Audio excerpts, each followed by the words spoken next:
Bom dia a todas, a todos. Muito obrigado pelo comparecimento a esse nosso encontro. A ideia desses 2 dias, né, porque nós vamos também ter uma segunda sessão amanhã, nesse mesmo horário, a ideia é cuidar com vocês dos aspectos mais importantes ligados à Lei Geral da Proteção de Dados. Esse é um tema global, um tema que interessa ao Brasil, mas é um tema discutido no mundo inteiro. Aliás, a nossa legislação, como os meus colegas vão passar a vocês, é muito referida pela experiência europeia, né? E a ideia é, nesse momento importante, nesse momento turbulento, nesse momento que as empresas estão tendo que se adequar às novas regras do jogo, né, no que diz respeito à proteção dos dados que recebem, eu acho que é bastante importante uma troca de ideias como essa. Vou começar me apresentando. Eu sou Fernando Gaia, sócio ligado à unidade aqui de São Paulo, da Gaia Silva Gaed, baseada aqui em São Paulo. E esse seminário será conduzido pelos meus colegas Ivan Rassi, que é sócio da unidade de Curitiba, Vanessa Santiago, que é sócia da unidade de São Paulo, a Ludmila Hauer, que é gerente sênior da unidade de Curitiba, a Juliana Joper, gerente sênior da unidade de Curitiba, a Marina Santana, que é advogada sênior baseada aqui em São Paulo, e a Jennifer Mori, que é advogada sênior baseada em Curitiba. Tudo com a moderação do Maurício Barros, que também é sócio da Gaia Silva Gaed, baseado em São Paulo. O que será apresentado para vocês nesses 2 dias de reunião é o resultado da produção intelectual desses colegas, reproduzida nos nossos cadernos de direito empresarial, que é uma publicação já bastante antiga da Gaia Silva Gaed. A primeira edição, se eu não me engano, foi em dezembro de 2003. Então, nós já temos 17 anos aí de cadernos de direito empresarial. E esses cadernos servem para a gente colocar para um público mais amplo as nossas experiências vividas no dia a dia profissional. Então, isso que vocês encontram nos cadernos representa o que a gente faz no nosso dia a dia, obviamente adaptado para uma publicação desse tipo, né? Mas a ideia é passar para os nossos clientes, passar para o nosso público as experiências profissionais que nós vivemos. Então, como diria o locutor esportivo, sem mais delongas, eu vou passar a palavra para o Maurício Barros, que vai fazer a moderação desse nosso encontro, para, como ele mesmo diz, dar os recados paroquiais aí para vocês. E desejando, claro, a todos um ótimo aproveitamento dessa nossa reunião. Maurício. Obrigado, Gaia. Bom dia. Saudar aqui todas as colegas e colegas que estão aqui na mesa e o público. Como o Gaia falou, a gente tem essa nossa publicação, né, os cadernos de direito empresarial. Esse ano, pela relevância do tema, nós optamos por fazer um trabalho monotemático, né, focando a LGPD, mas com enfoques em diversos aspectos. Não é? Então, hoje a gente tem algumas apresentações mais voltadas à LGPD, o compliance da LGPD, alguns aspectos da legislação, de sua aplicação, de cuidados que as empresas devem tomar. E amanhã nós teremos temas ligados a direito do consumidor e LGPD, direito do trabalho e LGPD, tributação e LGPD. Tem coisas bastante interessantes nessas áreas relacionadas à LGPD, né? Então, nossos colegas aí abordarão outros aspectos além só da lei de proteção de dados, mas sempre fazendo um paralelo, né? Então, já convidados estão para participar de amanhã também.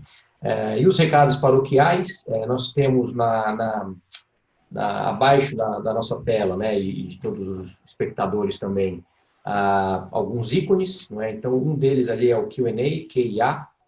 Esse ícone vocês podem endereçar questionamentos. Nós faremos aí, são 4 blocos de apresentações cada um vai fazer a apresentação sobre aquilo que escreveu sobre o tema central, né, do texto que escreveu nos Cadernos de Direito Empresarial. Os nossos cadernos estão disponíveis no site do escritório, né, www.gsga.com.br, publicações, Cadernos de Direito Empresarial. Ali tem a última versão, que é essa sobre a LGPD. Então, cada um vai abordar o tema central do texto que escreveu, e o público poderá fazer perguntas pelo Q&A, né, pelo QIA, e nós faremos, após as apresentações, após as 4 apresentações, nós faremos aí uma rodada de perguntas e respostas, tá? Então, fiquem tranquilos que as perguntas serão respondidas. Claro, a gente tem muitos inscritos, né? Às vezes, em alguns webinars, aparecem dezenas de perguntas, nem sempre a gente consegue responder todas no ar, mas no final nós vamos deixar aí os nossos dados, né, para contato posterior, caso vocês precisem, queiram endereçar alguma pergunta para alguém específico ou para todo o grupo, tá bem? Um outro ponto que nós temos aqui também no ícone embaixo é POLS, P-O-L-L-S. Nós vamos lançar aí algumas perguntas, dá para vocês, relacionadas ao tema, e no final do evento nós vamos divulgar as respostas. Fiquem absolutamente tranquilos que, já que estamos num evento de proteção de dados, os dados não serão revelados de quem fizer as perguntas, de quem responder as perguntas, né? Então, fiquem tranquilos que casa de ferreiro, o espeto não é de pau. Então, nós não vamos divulgar os dados.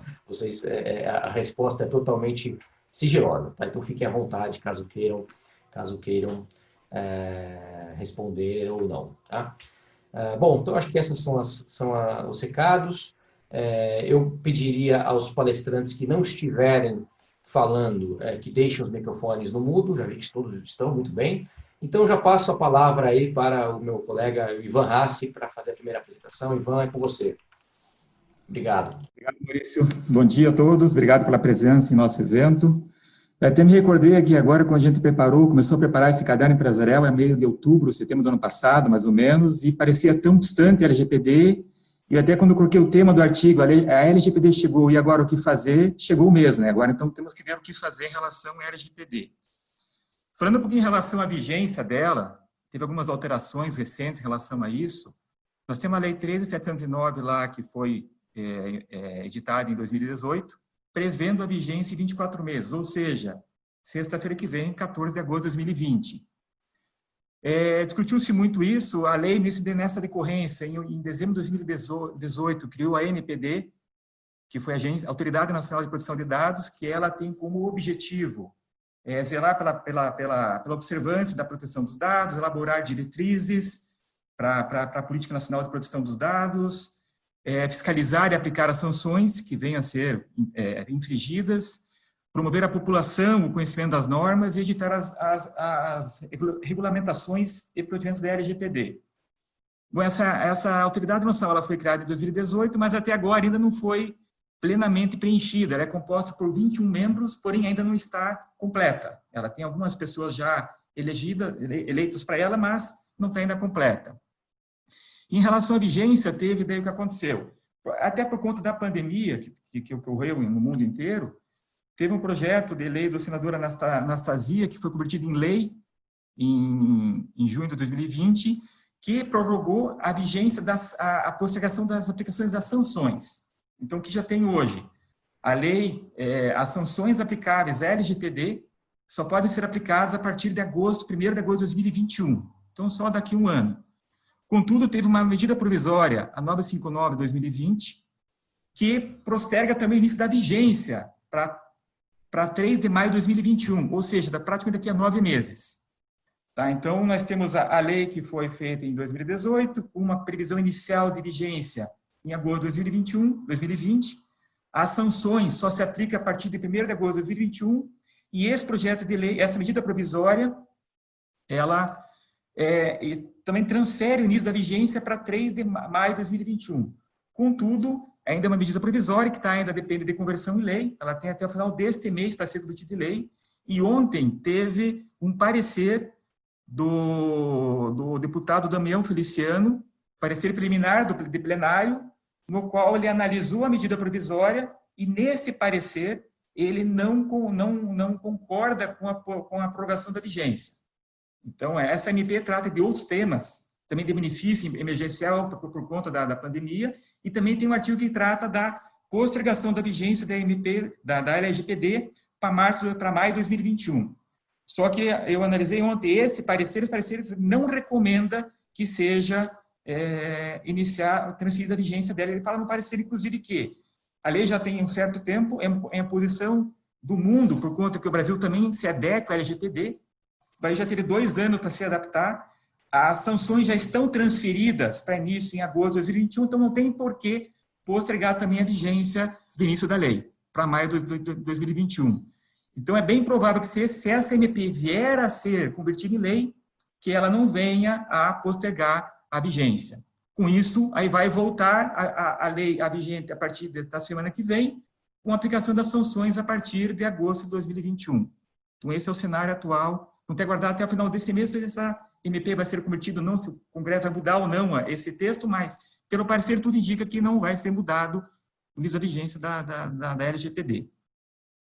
Ela tem como objetivo principal tratar os dados pessoais de pessoas naturais, seja por pessoa física ou seja por uma pessoa jurídica. Então, esse é o objetivo da lei. Ela vai regular e tratar os dados de pessoas naturais.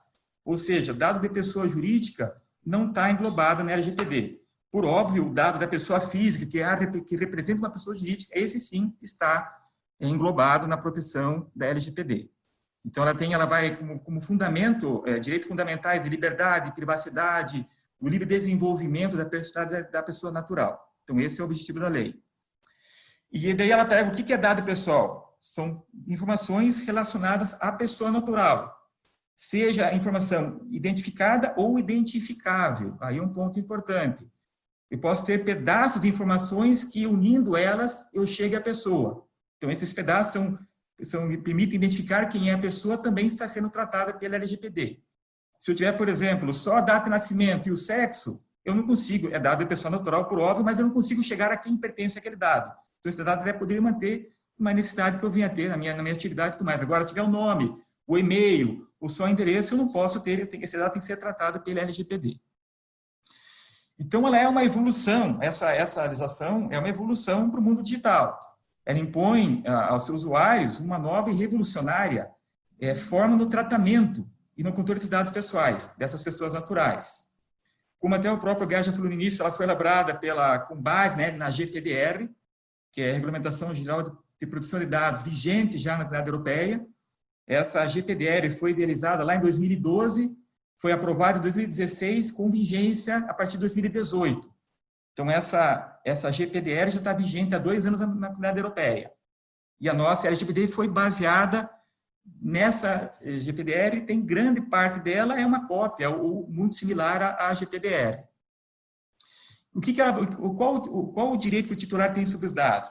Ele tem direito à confirmação da existência de tratamento dos dados. Então, o usuário pode me solicitar minha empresa se existe algum dado meu lá e se eles estão sendo não tratados. Eu tenho que ter, então, acesso, quando eu solicitar, eu tenho que ter acesso aos dados, que dados você tem da minha pessoa natural na sua empresa. Eu sou obrigado, como empresa, a fornecer que eu tenho tal dado, tem um nome, tem o seu CPF, tem o seu endereço. Eu posso fazer a correção desses dados, o usuário, então, tem direito a fazer a correção desses dados. Olha, o endereço alterou, eu quero que você corrija o meu dado. Então, tem que buscar na minha base, informar o que eu tenho, e ele pode pedir que altere esse dado. Ele pode pedir que eu bloqueie ou eu elimine o dado. Isso mesmo é um direito do titular. Olha, esse dado não quero mais que você tenha ele na sua empresa, que você bloqueie ele ou se elimine.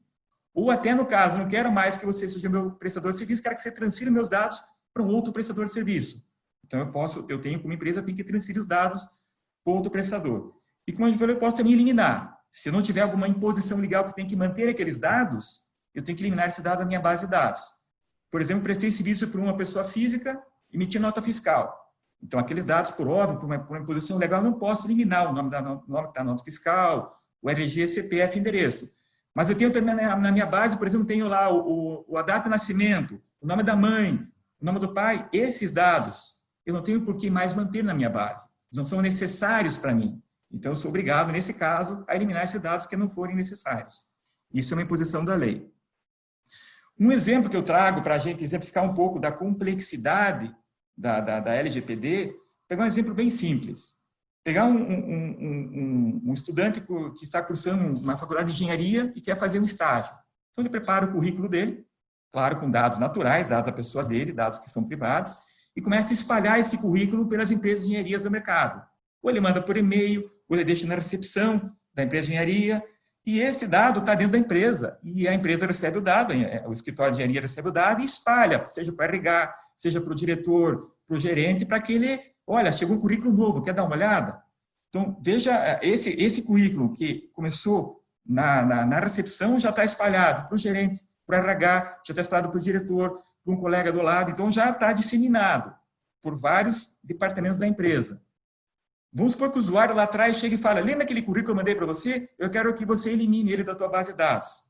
Então, se eu não tiver um controle de todo esse trânsito desse dado dentro da minha empresa, eu vou ter uma baita dificuldade para coletar todas essas informações e poder eliminar. Porque o titular do dado solicitou que ele fosse eliminado. Eu não contratei o estagiário, não tem por que eu ter na minha base de dados mais o dado dele. Não tem sentido mais manter esse dado comigo. Então, se eu solicitar, eu tenho que eliminar. Então, vejam que na implantação da LGPD, a gente tem que mapear todo o fluxo processual de processo na minha empresa, para que eu identifique os gaps, ou seja, onde eu trato ou coleto um dado pessoal, para que, se um dia eu tiver que fazer algo com esse dado, eu saber onde ele está para eu poder agir sobre ele. Então, a implantação da LGPD requer um trabalho intenso interno da empresa para poder saber todos esses gaps. Então, o que acontece? É a mudança completa na forma de armazenar e controlar os dados pessoais. É a mudança de paradigma. A gente tem que mudar a nossa forma de trabalhar hoje em dia. E quando eu falo dado pessoal aqui, não é só dado digital. O simples papel em cima da mesa, com nome, CPF, RG, endereço para pessoa física, é um dado pessoal. Então, aquele papel não pode ficar transitando livremente pela empresa. Eu tenho que saber onde ele está para, se for necessário, poder alterá-lo ou eliminá-lo. Então, vejam que não é somente, não só o que vier por e-mail, só o que vier no meu sistema de ERP, não é.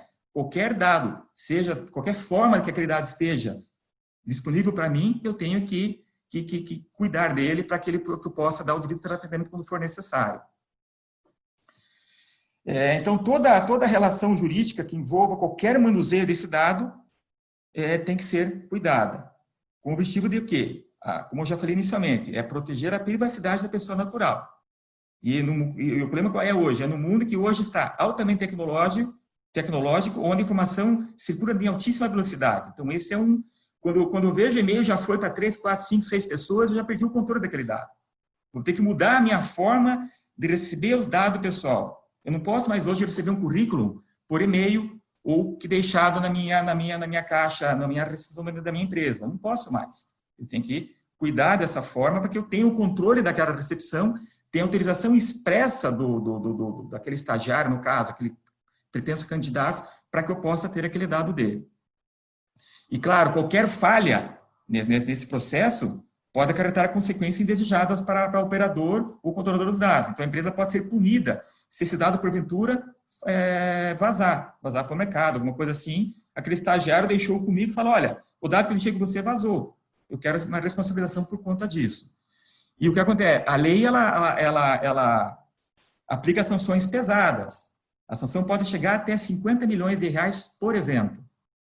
Tá? Então, é uma sanção pesada, além da questão reputacional da empresa e tudo mais.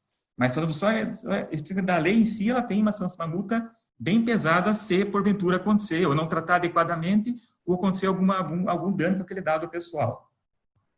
Nós temos também, na situação, nós temos duas figuras importantes. Eu tenho o controlador do dado e o operador do dado. Eu posso ser só controlador ou só operador, ou posso ser até os dois. Controlador, até para defender o conceito, é aquela pessoa que toma a decisão do que fazer com aquele dado. E o operador é que faz o tratamento do dado. Então, se eu receber aquele currículo, por exemplo, eu sou o controlador dele. O que eu vou fazer? Vou analisar ou vou passar para uma empresa terceira de RH para analisar aquele currículo para mim. E se eu transferir para um terceiro, eu tenho que ter certeza que aquele terceiro está também preparado com a LGPD para que ele também não trate adequadamente, não vaze aquele dado e trate adequadamente aquele dado. Então, eu tenho que aqui ter certeza que eu estou bem adequado e o meu prestador, o meu parceiro, também esteja adequado à LGPD, porque se eu sou a pessoa que recebeu o dado, eu sou responsável por ele. Então, se eu passar para um terceiro, eu tenho que ter certeza que ele também vai ter o mesmo cuidado que eu me comprometi a ter com aquele dado. A gente também colocou ali, foi colocado também nesse artigo, por exemplo, quais são as principais medidas que deverão ser adotadas para implementar a LGPD. Ali a gente procurou elencar ali algumas medidas, claro, elas são exemplificativas, mas elas conseguem ilustrar um pouco o que é necessário se fazer para implementar a LGPD.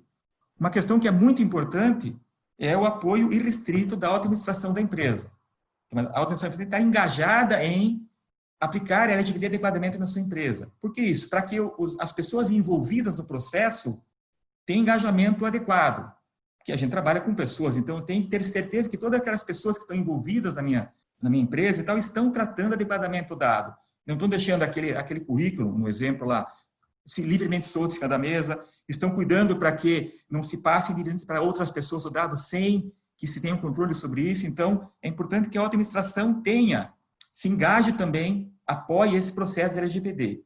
E também, obviamente, eleger uma pessoa, um grupo de pessoas encarregados por essa implantação e manutenção da LGPD dentro da organização. Não tem mais como agora eu não cuidar mais disso, é um cuidado constante daqui para frente. Se alterar um processo na minha forma de trabalhar, eu tenho que ver se aquela alteração não implica em algo na LGPD que eu tenho que fazer algum tratamento. Tem hoje a figura chamada DPO, que é o encarregado, é a pessoa eleito pela lei, então a empresa tem que eleger um DPO, um Data Protection Officer, uma pessoa responsável pela LGPD, é a pessoa que vai fazer a interação entre a autoridade nacional e a empresa. Então, ele que vai fazer essa comunicação e tudo mais, e vai ser o responsável para que a empresa cumpra as exposições impostas na LGPD.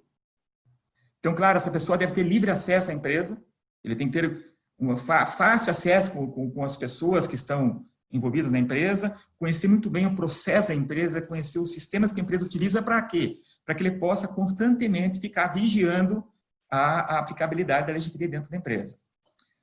E daí, claro, eu vou ter que mapear toda a minha estrutura de dados, ou todo o meu processo, o meu fluxo de processos, para que eu identifique aonde se faz necessário uma intervenção para que aquele dado permaneça protegido e seja devidamente tratado. Aí eu tenho que identificar, claro, quais são os atores envolvidos no tratamento dos dados, para que eu possa estabelecer com detalhe uma rotina para cada uma das tarefas envolvidas.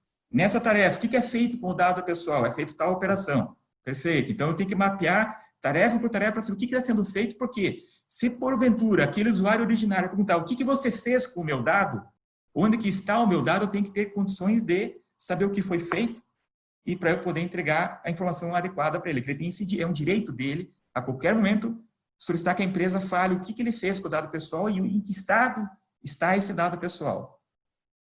Aí, claro, eu tenho que revisitar constantemente as políticas internas de acesso à informação.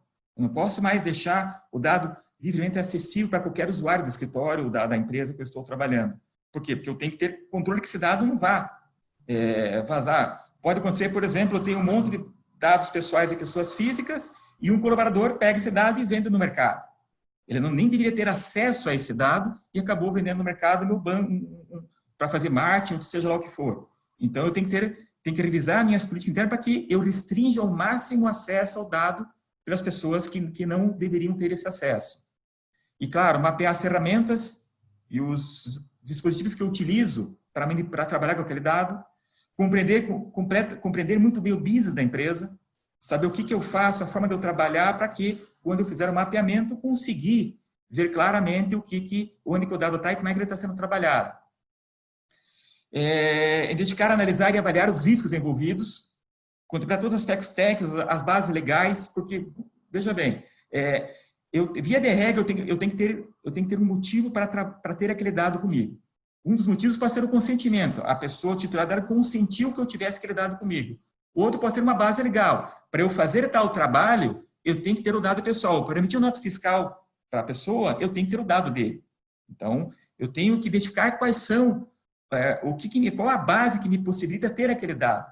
Para ver se, porventura, quando ele pedir para eliminar, o usuário solicitar que eu elimine o dado, eu falo, olha, eu não posso eliminar porque a legislação me obriga a manter esse dado comigo. No caso, eu dei o exemplo da nota fiscal. que eu tenho o nome, CPF, RG e endereço. Mas os dados que não são necessários, nome da mãe, nome do pai, data de nascimento, eu posso eliminar esses dados. Então, eu tenho que verificar e analisar daquele dado qual o risco que está envolvido em eu manter ou não aquele dado comigo. Aí, claro, implementar políticas de monitoramento periódico da segurança da informação. Então, tem que ser constantemente monitorado isso daí, para que eu possa acompanhar e ter certeza que a informação está bem protegida. Adotar medidas ou políticas internas de backup periódico dos dados. Então, aquele dado, o dado é importante, eu tenho que ter backup dele, ele tem que estar bem guardado. Eu não posso, até a gente brinca no ramo de informática, tem uma frase: quem tem um backup não tem nenhum. Então, tem que ter vários backups para que eu tenha segurança da informação. Adequar todo o sistema, então, vai ser necessário uma adequação dos sistemas de informática que a empresa utiliza. Então, eu vou ter que ter uma adequação. Então, como eu dei um exemplo, eu não posso mais simplesmente receber o currículo, coloca no site da empresa. Vai ter que preparar no site da empresa um portal para o candidato poder inserir o currículo dele lá e também fazer o consentimento para que aquele currículo possa ser utilizado pela empresa. Então, eu vou ter que adequar os meus sistemas internos para essas exposições de consentimento ou até coleta de informação, para que eu possa, quando solicitado e for necessário, prestar a devida informação para o usuário titular do dado. Adotar procedimento periódico de treinamento. Eu vou ter que treinar e conscientizar as pessoas que trabalham comigo, para que eles saibam a importância da manipulação adequada do dado pessoal. Não pode simplesmente ser negligente. É muito uma negligência do colaborador que trabalha pode acarretar prejuízos consideráveis para a empresa se aquele dado for vazado ou mal manipulado. E é importante também documentar e definir todos os procedimentos de controle desse dado.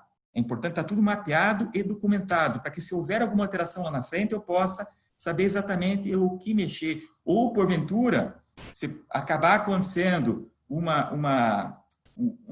vazamento de dados e a autoridade nacional venha me impor alguma sanção, eu possa me justificar falando, olha, eu documentei, eu tratei, para tentar mitigar aqueles efeitos, sanções aplicáveis. Então, se eu tiver tudo documentado e bem demonstrado que eu tomei todos os cuidados possíveis para que aquele dado não fosse divulgado indevidamente, não venha sofrer punição, mas eu posso ter uma punição de alguma maneira mitigada em relação a isso. Declaro, elaborar formulários e documentos de controle desses dados. Então, para concluir, a LGPD tem como objetivo principal proteger os direitos fundamentais de liberdade e privacidade pessoal autoral. E, claro, por toda essa complexidade, ele exige uma mudança profunda na forma atual de trabalho das empresas. E esse é o desafio agora de a gente fazer a implantação e a aplicação da LGPD. Seria isso. Obrigado, Maurício. Legal, Ivan. Muito obrigado. Acho que você tocou em pontos muito, muito sensíveis e muito importantes. Na verdade, a gente está falando não só de uma lei, né, que vai ser aplicada ou não no sentido de órgãos, né, públicos aplicando ou aplicando sanções ou, enfim, tudo aquilo que ela prevê, mas também de uma lei que visa a mudança de mentalidade, né, das empresas. Né? A gente está falando de mudança de cultura mesmo, né, de tratamento de dados no Brasil. Por isso que ela tem uma importância tão grande e está sendo há tanto tempo, né, discutida e tudo aquilo que ela representa vem sendo aí algo de algumas polêmicas também.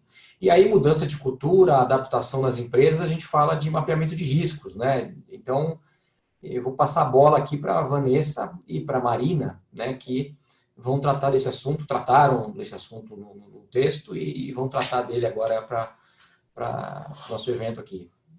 Com vocês. Bom dia, pessoal. Até para fins de organização, eu vou iniciar falando aqui o que nos compete sobre data mapping. E antes até de entrar no assunto e passar a palavra para a Marina, que é a nossa especialista aqui de São Paulo a respeito desse assunto, algumas questões importantes que o Ivan brilhantemente levantou, que eu acho que vale a pena aqui repisar, até para que a gente consiga dar um contexto melhor para vocês do que vai ser tratado em relação ao data mapping, né? O Ivan ponderou muito bem que a Lei Geral de Proteção de Dados brasileira, ela bebe da fonte da GDPR, né? E há aí uma necessidade de alinhamento das legislações, porque não sei se todos aqui já tiveram contato com a GDPR. A GDPR pressupõe que, para haver intercâmbio de informações pessoais que transitam ali na União Europeia, daqueles sujeitos à GDPR, o país de destino, ele também tem um nível de proteção de dados equivalente ao que se tem na legislação europeia. Então, é de extrema importância que, de fato, mais do que copia e cole, né, que eventualmente a gente faz aqui no Brasil em relação a legislações estrangeiras, ele tem uma razão de ser. E essa razão de ser é: eu não posso obstar o fluxo de informações. O Brasil é um país que tem muitos estrangeiros, é um país que tem muitas multinacionais. Vamos imaginar que uma pesquisa de mercado não possa vir para o Brasil, conduzida na Europa, porque eu tenho dados pessoais e o Brasil não é um país que está preparado aí para receber esses dados. Então, fundamentando o porquê do beber da fonte, do porquê da urgência dela entrar em vigor, a gente tem esse fato aí emblemático que tem até um condão econômico, né? Aí, já enveredando para a questão do data mapping, também aí fazendo minhas as palavras do Ivan, a gente consegue prevenir riscos se a gente os conhece. Enquanto a gente não tiver clareza sobre o que eu tenho de problemas na minha estrutura, eu não consigo criar mecanismos para evitar que haja infrações aí à legislação que está em vias de entrar em vigor, seja semana que vem, seja no final do mês, porque a gente tem uma questão, a MP continua, mas o marco temporal entrou em vigor, em que momento, o que vai acontecer nos 15 últimos dias de agosto, né? Tem LGPD ou não tem LGPD? Então, mas aí depois, essa é uma outra questão, a gente responde depois, se alguém tiver aí. O tal do data mapping, né, que é um termo que está muito em voga para aqueles que estão responsáveis ou estudam o tema da Lei Geral de Proteção de Dados, ou mais do que isso, proteção de dados de uma forma geral, porque como vai muito bem pontuar a Juliana e a Ludmila, proteção de dados no Brasil não surgiu ontem, né? A nossa Constituição já traz aí alguns parâmetros de proteção à privacidade. Nós temos aí como nos socorrer de outras legislações para proteger a intimidade, por aí vai, né? Então, não é que esse tema estava jogado ao vento. Ele veio já previsto na Constituição e agora ele está sendo organizado e endereçado por uma série de razões, por uma série de vazamento de dados e de certas condutas aí daqueles que operam esses dados ao redor do mundo. Então, esta palavra, esta expressão data mapping, ela vem muito ligada a, bom, se eu preciso garantir, como bem disse o Ivan e a Marina vai aprofundar, o que é feito com esse dado, como ele está e tenho que protegê-lo, um passo antes, e óbvio, né, é mapeá-lo, é saber onde ele está, como ele veio, o que eu pego, para depois aí implementar uma política assertiva. Nós trabalhamos também com a parte de compliance anticorrupção, aqui vale a mesma regrinha. Tem que ser efetivo, tem que ser tailor-made, né? Usando aí um tema em inglês, tem que ser feito pelo alfaiate, né? Então, até para fechar a minha participação, quando a gente fala de data mapping, a gente pode pensar numa equação matemática, né? Essa equação, ela é a somatória da análise do tipo de dados que eu tenho, que transitam ali na minha empresa, mais os riscos que eu tenho em relação a estes dados. Ah, mas uma coisa não tem a ver com a outra? Não. Usando o exemplo do Ivan, em termos de dados, bom, eu recebo currículo, eu recebo dado de prestadores de serviço de terceiros que circulam dentro da minha sociedade, dentro das minhas instalações. E o que eu faço com esses dados? Eu deixo numa rede aberta. Então, qualquer pessoa pode ter acesso? Eu posso pegar aqueles dados ali nesse repositório que está aberto para todos da sociedade, para todos os colaboradores, e, de repente, mandar uma campanha de venda de pão de mel? Né? Eu estou acessando um dado pessoal. Então, Esses exemplos, eles são bem pueris, mas é para que a gente tenha visibilidade de que dado, ele pode estar em qualquer lugar e para qualquer fim, tá? E aí, para fechar também, agora prometo que de verdade, né? O que a gente tem que ter em mente? Qualquer programa de proteção de dados, assim como qualquer outro programa de compliance lato sensu, ele é um organismo vivo, porque as relações ali da sociedade, elas mudam, né? Então, não basta que você faça um risk assessment no D0, um data mapping no D0, e não revisite com uma certa periodicidade, porque os negócios mudam. A gente está na época da sociedade da informação e a informação ela muda, ela transita, ela tem finalidades diferentes, ela tem formas de coleta diferentes, destinações diferentes, né? Então, é um organismo vivo, tá? E aí, pessoal, eu passo a palavra para a Marina, que vai tratar dos meandros aí do data mapping em termos práticos. Por favor, Marina. Claro. Bom dia, pessoal. Espero que todos estejam aí saudáveis, né? Em suas casas, na medida do possível. É um grande prazer aqui falar desse tema que eu tenho muito apreço. E eu tenho uma missão um pouco difícil aqui, que é falar em poucos minutos da parte jurídico-operacional, digamos assim, desse mapeamento, né? Como funciona, por quê, e aliás, já tentando desconstruir essa imagem de que ele é um dos vilões da LGPD. Na minha opinião aqui, ele é inclusive o mocinho dessa história. Vamos lá, como a gente já comentou algumas vezes aqui, nós pegamos emprestados algumas mecânicas das políticas de compliance, inclusive a Juliana vai abordar a parte da governança corporativa, o último painel que nós temos aqui, para falar um pouco dessa parte de governança, mas essa parte do compliance que a gente não pode somente observar a lei, a gente tem que efetivamente cumprir e comprovar que estamos cumprindo, a gente meio que pega emprestado isso também para a LGPD, tá? No que se refere ao data mapping, ele vai funcionar também para esse suporte, né, de comprovação de que nós estamos em comply com a LGPD. Mas como que eu comprovo? Existe alguma previsão legal na própria LGPD? Na verdade, o que existe no artigo 30, inclusive, é que é uma obrigação de registrar todas as operações de tratamento de dados. Inclusive, o Ivan já até comentou um pouco dessa obrigação de ter que registrar. Ok, mas se eu tenho que registrar as operações de tratamento de dados, eu tenho que saber quais dados eu tenho trafegando no meu sistema. Então, para isso, a gente precisa de uma caixinha de ferramentas, e dentro dessa caixinha de ferramentas, nesse momento, é hora de trazer à tona o data mapping e o risk assessment. Como que nós fazemos o data mapping mais clássico, né? Bom, existem milhões de técnicas e mecanismos, e acho que surgirão ainda mais, né? Softwares, consultorias, mas o básico é formulários, né, para os clientes internos, e aí eu chamo a atenção aqui do nosso artigo, os convido para quem ainda não leu o nosso caderno empresarial, lá tem exatamente quais são os stakeholders que devem ser acionados em cada etapa do processo de data mapping. Formulários, entrevistas, existem softwares hoje de data discovery, ou seja, ele faz uma varredura no sistema para saber quais são os dados pessoais que estão trafegando ali, e aí nós começamos a sedimentar, né, um alicerce um pouco mais sólido para que a gente possa efetivamente criar um plano de ação para adequação da GDPR, da LGPD.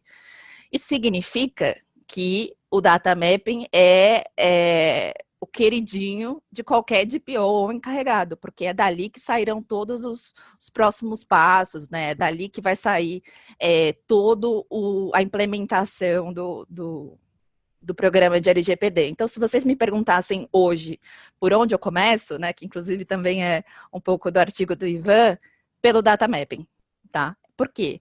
Porque a gente já sabe que nós não vamos conseguir a adequação da LGPD, nenhuma empresa vai conseguir, independente se já esteja se preparando, se já com vistas na GDPR, que é a lei europeia, já estava atendendo alguns requisitos, nenhuma empresa vai conseguir estar 100% compliant com a LGPD do dia para a noite. A gente sabe disso, né? Diante de todas as incertezas que a LGPD trouxe, uma certeza a gente tem.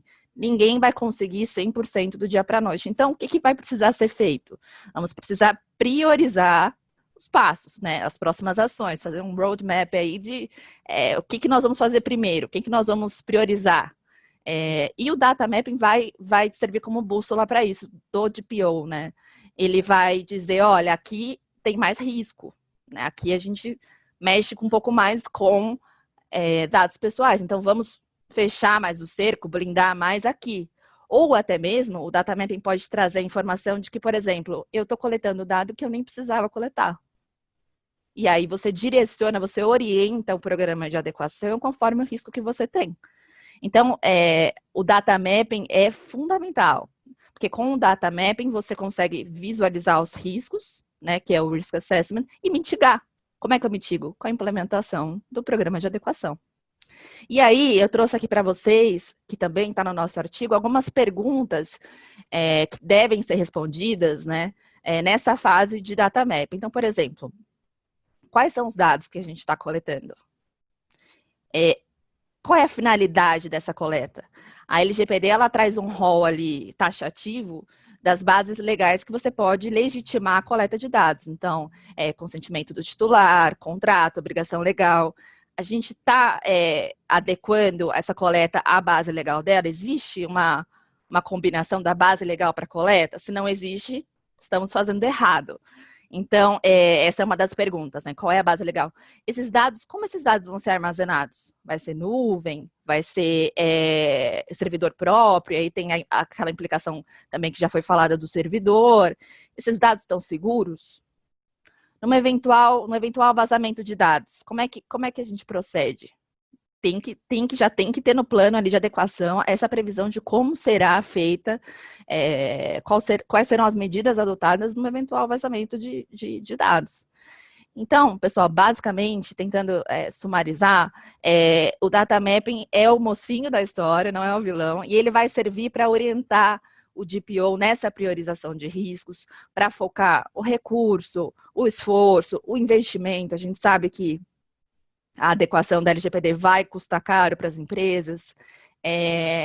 O data mapping, ele serve para isso também, né? Além de comprovar que estamos de acordo com a LGPD, ele serve também para você conseguir priorizar qual é o caminho que vai ser adotado pela empresa. E esse caminho é muito importante que ele seja 100% customizado para a realidade daquela empresa.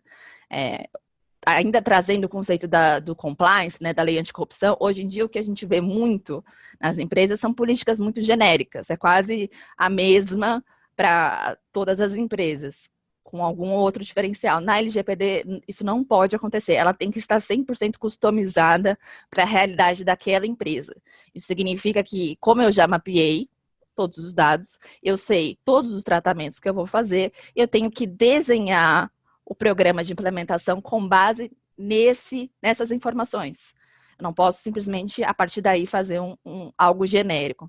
Então, eu finalizo aqui essa parte do data mapping, novamente ratificando de que ele é, assim, o que vai nos guiar, especialmente sob o ponto de vista do DPO, no sentido dos próximos passos. Inclusive, vivendo esse momento que nós estamos agora, que os próximos passos não estão muito claros, comecem sempre pelo data mapping, estruturem um data mapping. O data mapping é um sistema, um mecanismo orgânico, então não adianta fazer o data mapping hoje e deixar para implementar daqui a 6 meses, né? Os dados são orgânicos, eles mudam, as operações estão sempre acontecendo.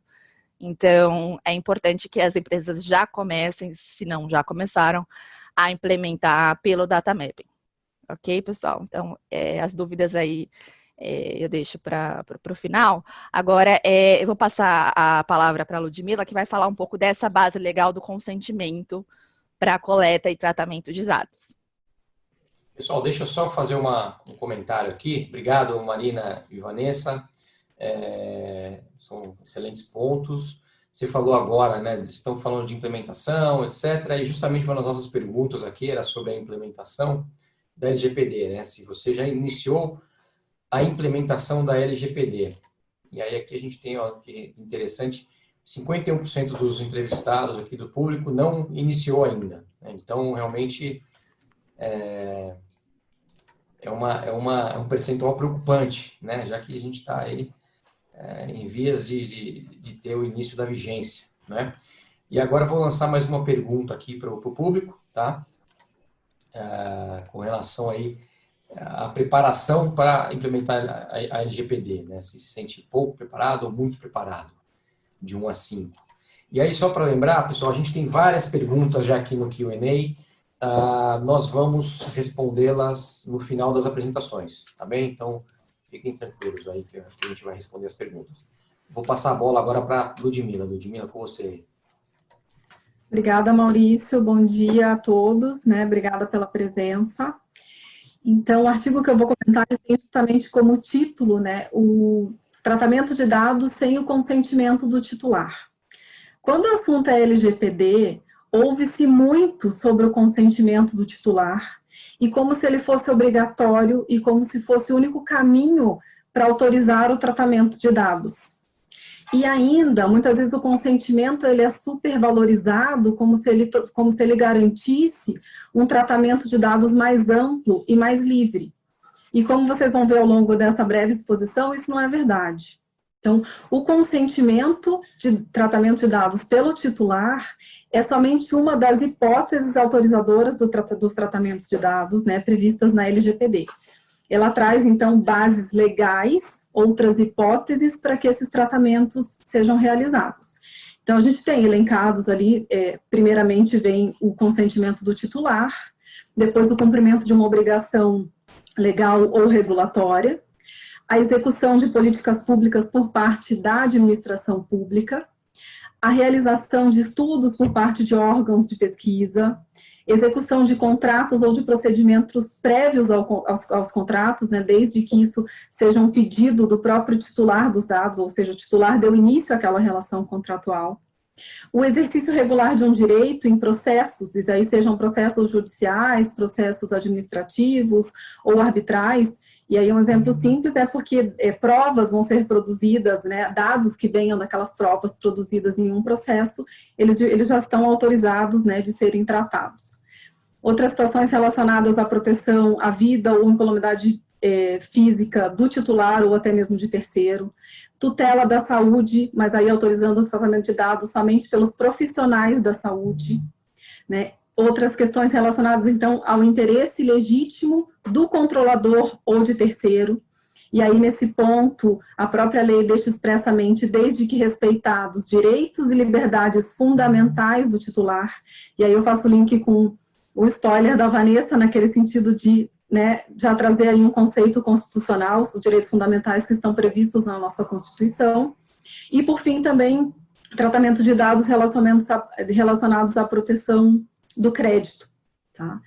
Então, como dito, o mais comentado é o consentimento do titular, mas ele, ao mesmo tempo, é a base legal mais frágil. E por que ela é frágil? Porque ela pode ser revogada a qualquer momento pelo titular. Quando essa revogação ocorre, primeiramente, que o controlador de dados tem que garantir um acesso fácil e ágil a esse pedido, a essa informação, e imediatamente ele tem que ter atitude reativa de, então, promover a eliminação desses dados, né, de cumprir com as consequências dessa revogação. Tá? Além disso, esse consentimento ele não é amplo, ele não é livre. O consentimento para o tratamento de dados, ele está, sim, restrito aos princípios e às regras que a LGPD traz.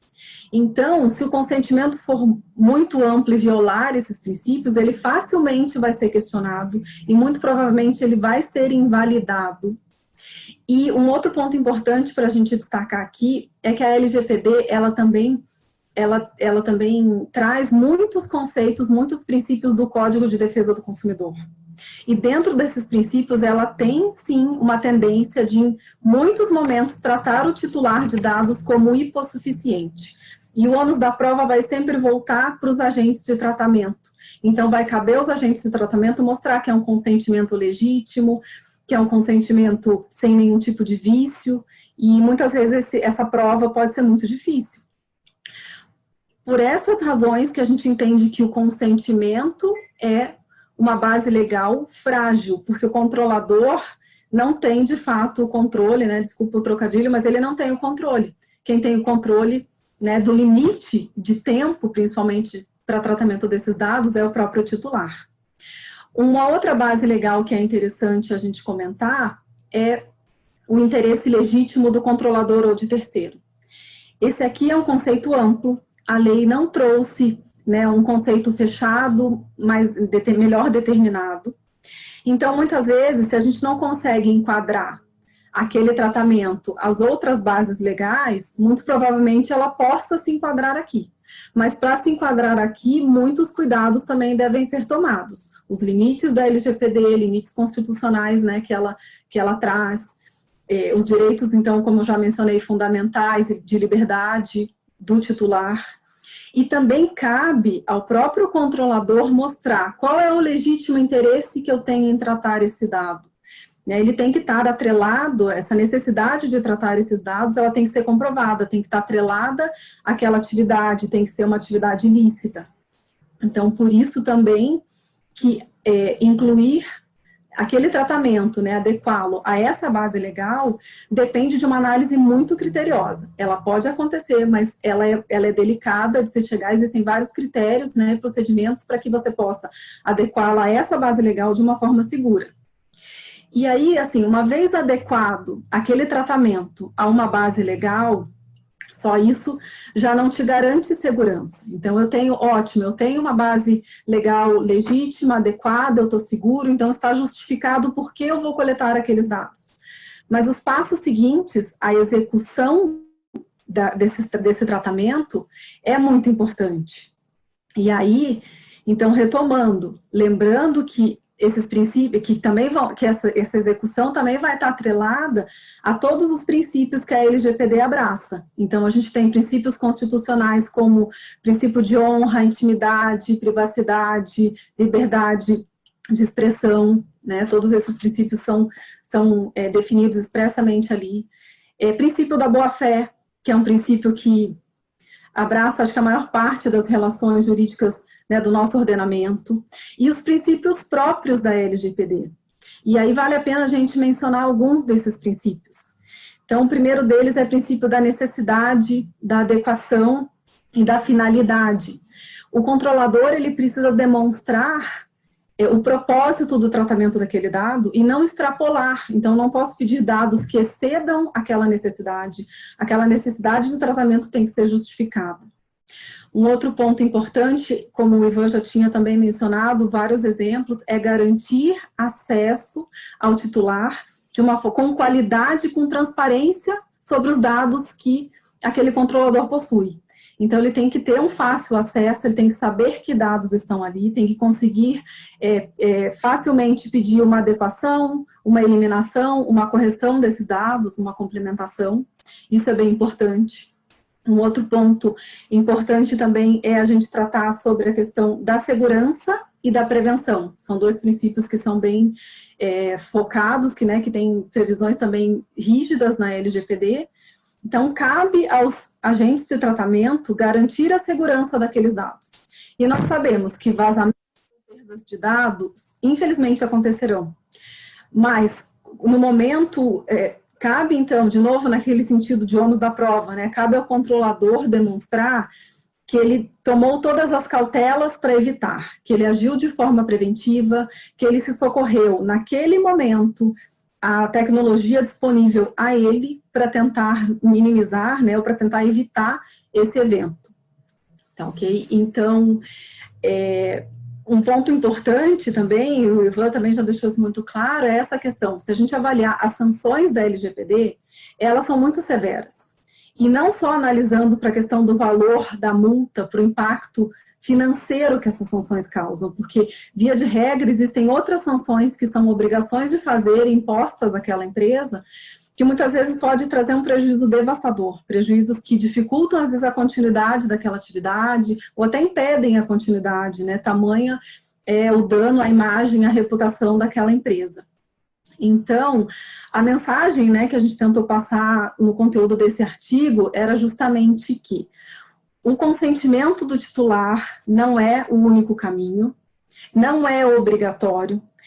Devemos ter cuidado, né, para adequar aquele tratamento a uma base legal, ser criterioso para ter segurança de que eu estou adequado, e a partir do momento que eu estou adequado, tem que observar tantas outras regras e princípios. A gente falou muito de princípios porque eles abarcam toda essa questão, desde a adequação da base legal até o tratamento, até a eliminação, mas aí a lei traz tantas outras regras aí para execução que devem ser observadas. Por quê? Porque a atuação da empresa no curso desse tratamento de eliminação vai ser muito importante para sopesar a infração que vai ser aplicada, para afastá-la, ou para diminuí-la, ou para majorá-la.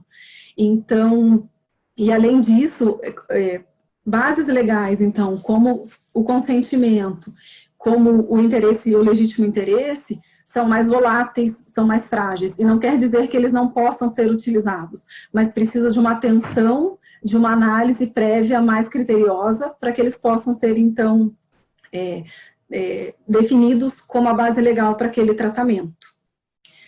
Então, assim, basicamente, era essa mensagem aí sobre esse conteúdo, e agora eu vou passar, então, a palavra para as minhas colegas Juliana e Jennifer. Obrigada. Maurício, você tem algum... Não, podem seguir. Tá certo. Obrigado, inicialmente... Obrigada, Ludmila. Inicialmente, então, bom dia a todos. Anteriormente, nós tivemos aí exposições excelentes que trataram de pontos bem específicos e relevantes da LGPD, né? Agora a gente vai mudar um pouquinho o enfoque e vai direcionar para a questão de compliance. O que eu quero dizer com isso?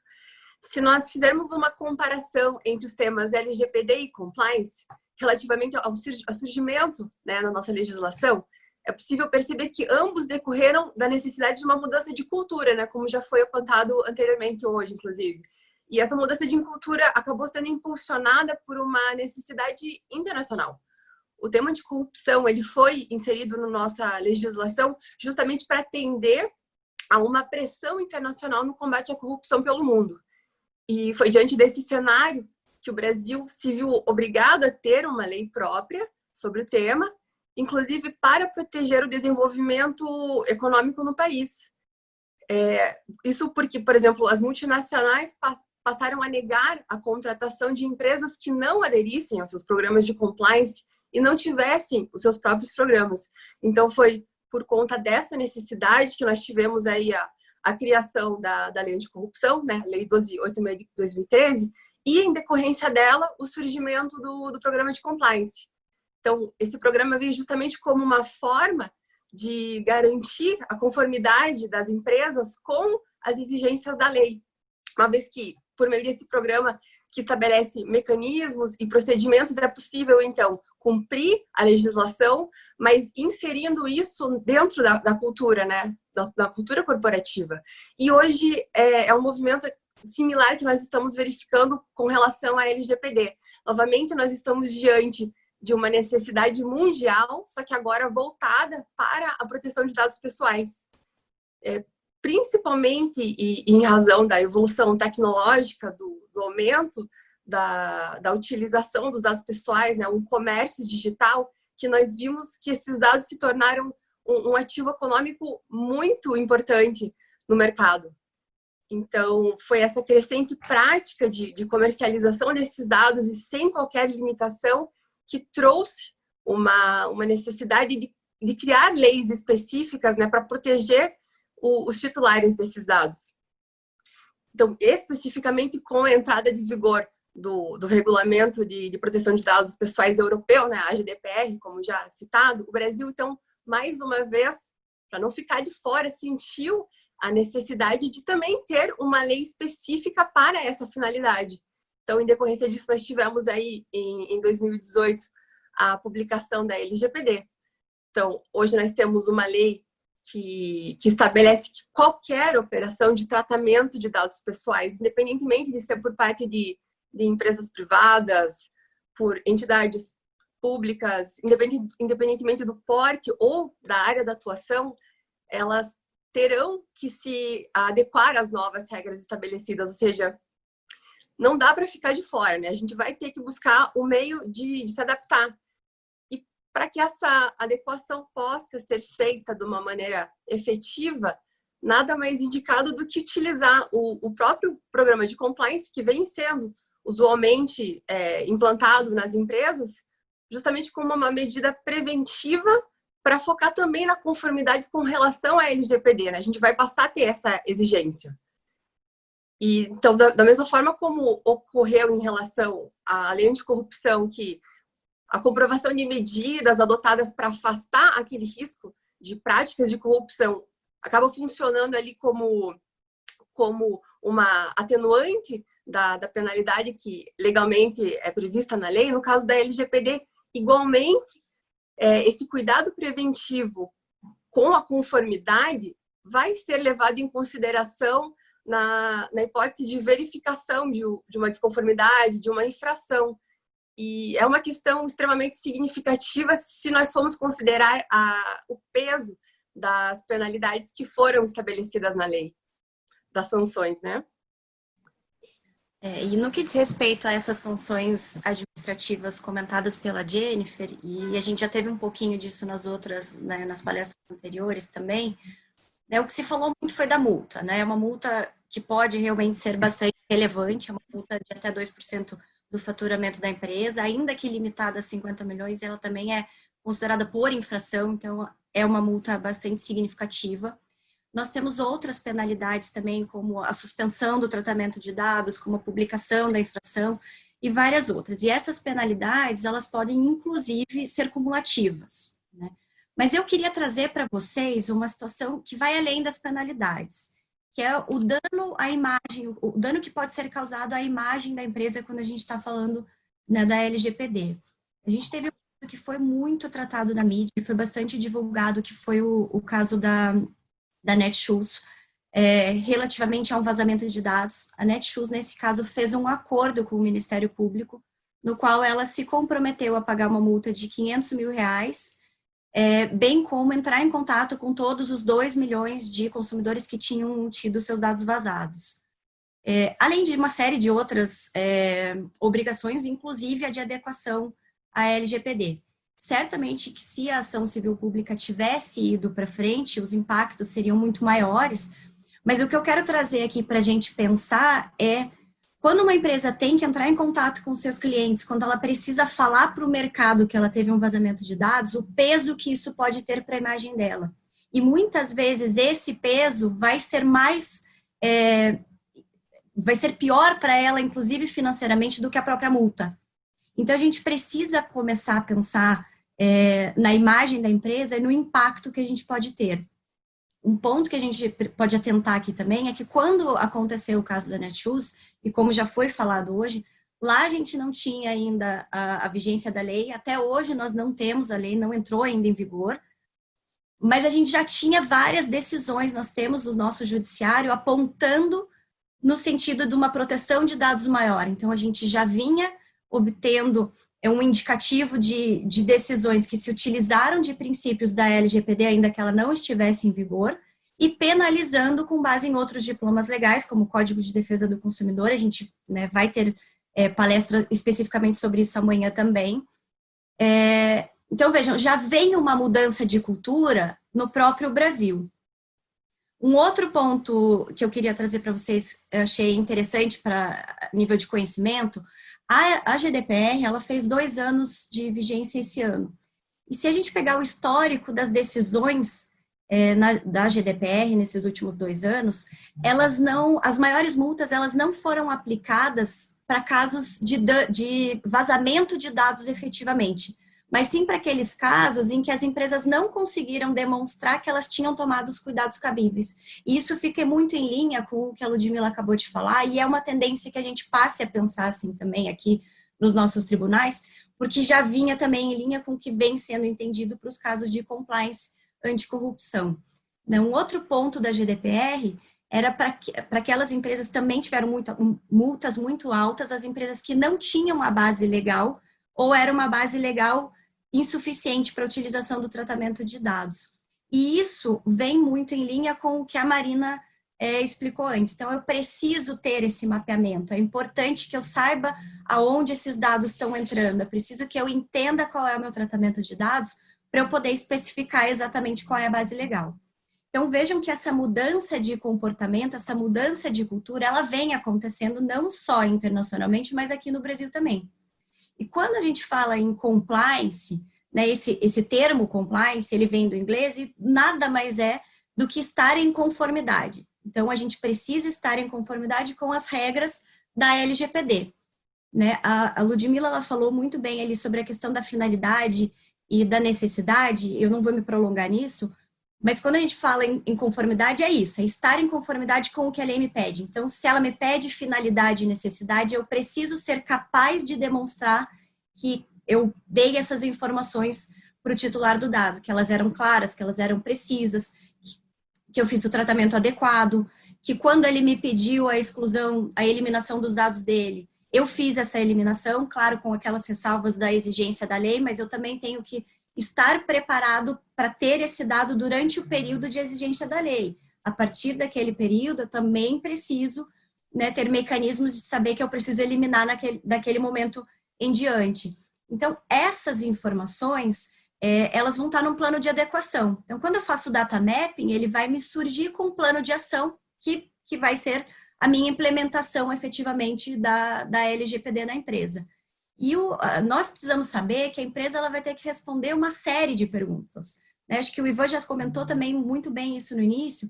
Preciso saber onde o dado foi coletado, se aquele dado que foi coletado era realmente necessário ou não era, se a base aplicável foi a correta ou não, se ela era mais forte ou não, se a plataforma de tecnologia que eu tenho para garantir a segurança dos meus dados, se ela é suficiente.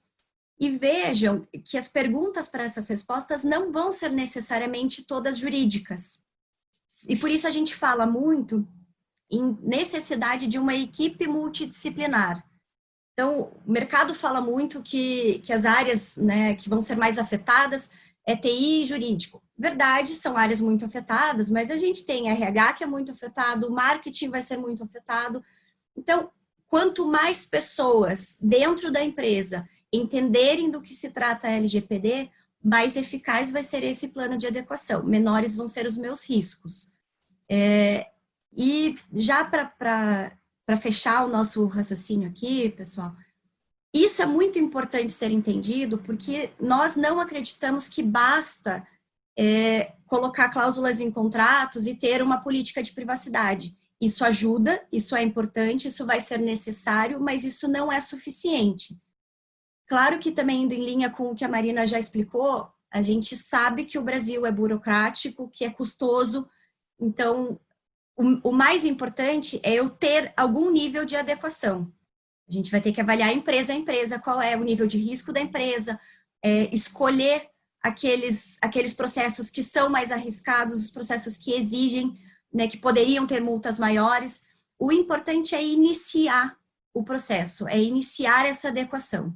Né? Então, assim como a Ludmila falou, a mensagem, né, dela, fica aqui a nossa última mensagem para devolver a palavra aqui para o Maurício, que estar em compliance com a LGPD é estabelecer um nível seguro de proteção de dados, que seja regularmente monitorado e que, apesar desses desafios que a gente sabe que são significativos aqui no Brasil, que a gente inicie esse processo, por mais que ele não seja o processo mais amplo nesse momento, mas que ele tenha início. As empresas que estiverem adequadas certamente vão sair na frente, em especial quando a gente está falando de relacionamento com o exterior. Né? Isso vai ser exigido e possivelmente a empresa vai deixar de ser contratada pela ausência de adequação. E aí a gente não está falando só de penalidade, mas a gente está falando do dia a dia da empresa. Né? Então, era isso que eu tinha para falar para vocês. Maurício, eu devolvo a palavra para você. Obrigada. Obrigado, Juliana. Obrigado, Jennifer. Excelentes exposições de todas. A gente tem aqui, eu compartilhei aqui os resultados da pesquisa, né? A gente vê que o pessoal ficou no meio ali, né? Ninguém se considerou muito preparado. Algumas pessoas não preparadas, né? 20% não preparado, 16% seria um pouco preparado, 52% médio preparado, aí eu diria que 11% preparados, né? Então, realmente, muitos desafios aí para as empresas. A gente tem muita pergunta, pessoal, vamos tentar responder todas. Como eu disse, o que a gente não conseguir responder, vocês fiquem à vontade aí para depois encaminhar, tentaremos aí responder todas, tá? Nós vamos daqui a pouco projetar aí os dados os nossos dados pessoais, no caso, os dados dos nossos e-mails e dados de contato para vocês, caso queiram endereçar qualquer questão. Bom, começando aqui, a gente tem algumas perguntas que estão relacionadas, né? Então aqui tem a pergunta, eu não vou citar o sobrenome para preservar os dados, né? Não vou citar o sobrenome aqui das pessoas, apenas os nomes. Então, o Vanderlei, ele perguntou aqui se o RH é a área mais sensível das empresas com relação à LGPD. Aí tem uma pergunta da Fernanda. Recebemos currículos por e-mail de pessoas que nem conhecemos, como tratar esse tipo de situação? E tem mais uma aqui do Fábio.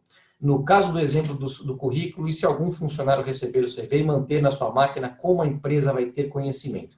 Amanhã a gente vai ter um painel sobre direito do trabalho e LGPD, mas a gente já pode dar uma pincelada aí nessas perguntas. Eu acho que o Ivan, né, queria responder essas, Ivan. Beleza, Maurício, obrigado. Eu vou tentar responder as 3 perguntas numa colocação só. O RH, sim, ele tem que ter mais cuidado, porque ele tem também a chamada informação sensível. O RH muitas vezes tem origem racial, étnica, convicção religiosa, tem opinião. Então, o que são dados sensíveis? Tem que ter uma maior proteção ainda do que o dado normal da pessoa natural, que é origem racial, étnica, convicção religiosa, opinião política, filiação a sindicato, ou organização de caráter religioso, filosófico ou político. Então, relação à saúde, à vida sexual, dados genéricos ou biométricos também são dados sensíveis. Muitas vezes o RH tem dado biométrico do colaborador para a questão de tudo mais, então ele tem que ter um cuidado maior, sim, em relação a esses dados. A questão, por exemplo, recebi um currículo por e-mail, o que eu faço?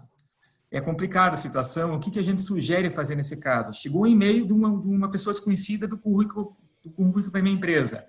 O que eu faria no caso? Responderia e-mail falando, olha, prezado cidadão, informamos que em decorrência das aplicações da LGPD, das políticas da LGPD em nossa empresa, o seu currículo não pode ser aceito, ele está sendo deletado nesse momento, pedimos que você insira seus dados de currículo no nosso portal específico.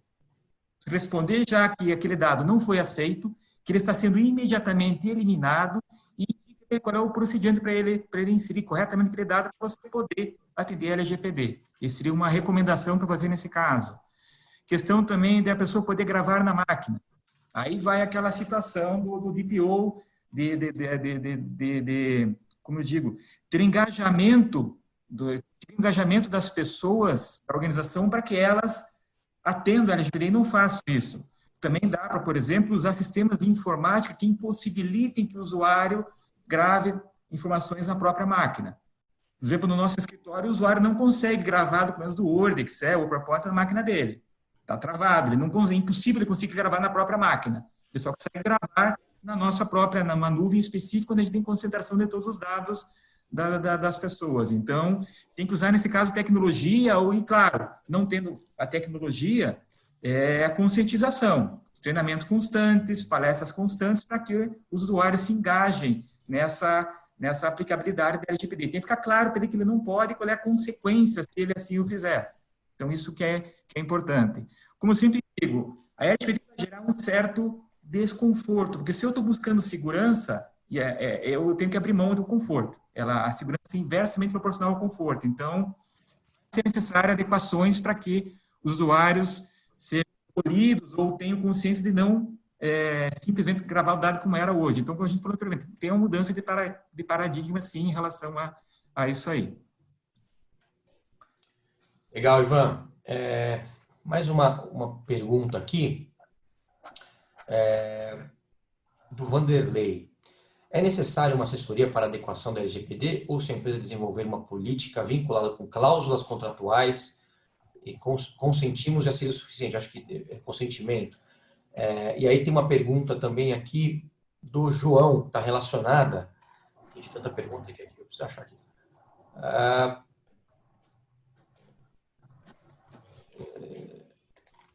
Bom, quer responder essa daí? Quem falou que eu vou responder. Né? Isso. Em relação à assessoria, nós temos defendido muito aqui, Vanderlei, que não é suficiente você ter só cláusulas contratuais, né? Acho que eu falei um pouquinho ali rapidamente na minha apresentação. Isso é importante, isso vai ser necessário, né? Fazer uma adequação de todos os contratos que vocês tiverem, das políticas internas, isso é importante. Mas a Marina, quando falou do data mapping, o que acontece? A gente analisa processo por processo onde existe um tratamento de dados. E se você tiver só contrato, só parte jurídica superficial, isso vai também ser visto de forma superficial. Né? Então, você precisa analisar um todo, que é a entrada do currículo, que é se você tem informações adicionais àquilo que você realmente precisa para o tratamento de dados.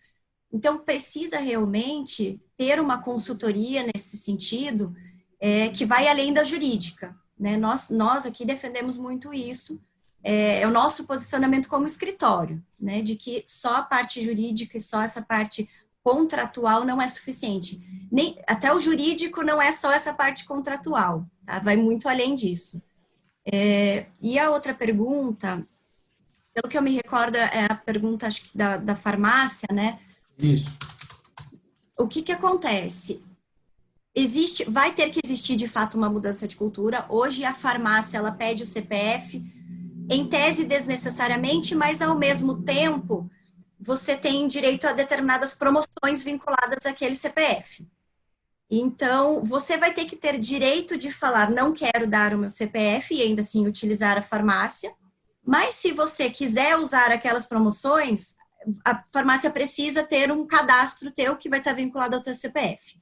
Então, isso vai depender muito da vontade do titular, do interesse dele, até o limite é dele, né? Então, como a Ludmila falou ali um pouquinho do consentimento, eu não posso ser obrigado a utilizar, né, a dar o meu CPF para a farmácia, e aqui eu estou falando no geral, tá? Estou excluindo se você está indo lá comprar um medicamento que é registrado, porque aí, de fato, a farmácia tem que ter todos os seus dados. Aí é uma obrigação legal.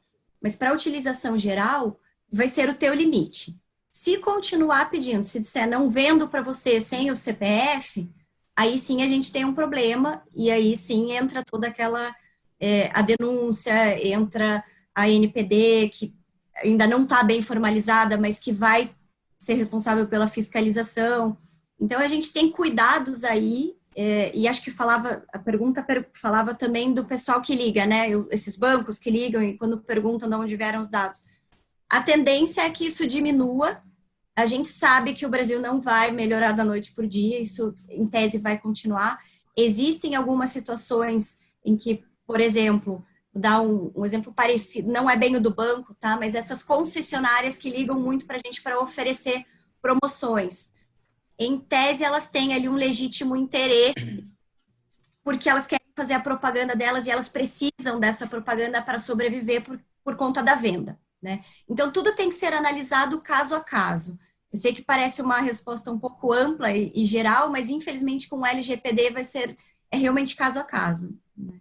Se não tiver ficado claro para mim, eu fico à disposição pode incluir, pode completar, Vanessa.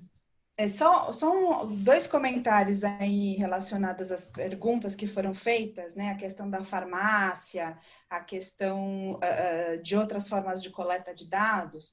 Como muito bem ponderou a Juliana, de fato, a gente, no momento em que recebemos aí a demanda, me dá seu CPF que eu vou te dar as ofertas do dia, essa é a finalidade imediata do fornecimento dessa informação. Mas a gente sabe que ali por trás das câmeras, o que a farmácia está querendo mensurar, né? E aí a gente não tem, em alguns casos até colocando isso para os laboratórios, planos de saúde, etc. É o teu perfil de consumo. Esse CPF, ele compra o quê? Esse CPF, eu tenho o e-mail dele? Se eu tiver o e-mail dele, eu vou começar a bombardeá-lo com mensagens dizendo, olha, aquele determinado produto que você compra está em promoção. ligue para a central de vendas, etc. Então, assim, dificilmente uma coleta de dados, e é por isso que o desafio é tão grande, ela está desconectada de uma rede que não necessariamente o consumidor, enfim, o detentor do dado consegue enxergar.